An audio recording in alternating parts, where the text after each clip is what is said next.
السلام عليكم ورحمة الله وبركاته. magacaygu waa Kaysa Aftidoon waxaan ka mid ahay maamulka jaamacadda Golis gaar ahaan kuliyadda caafimaadka. Waxaan soo dhaweynayaa ardayda ka qalin fushay dugsiyada sare ee gobolka Saaxil gaar ahaan degmada Berbera oo aan sanadkan ku soo dhaweynayo kuliyadda caafimaadka ama kuliyadaha caafimaadka ee ay bixiso jaamacadda Golis. sanadkan waxaan qaadan doonaa kuliyadahan cusub oo ku soo biirinay iyo kuliyadii hore u jiri jiray oo aan sii casriyeynay.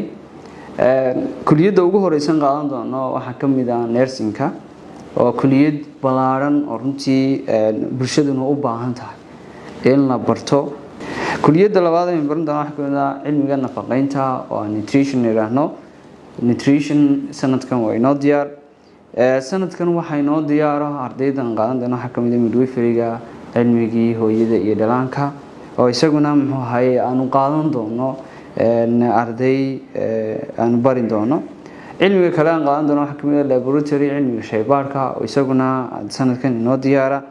cilmiga kale aan qaadan doono ama kuliyadda kale aan qaadan doono cilmiga dawooyinka ama pharmacy ayaa isaguna inoo diyaara insha Allah taala. cilmiga kale aynu qaadan doono jaamacaddu diyaariyay tahayna waxa kamid ah public health cilmigii public health ama caafimaadka guud.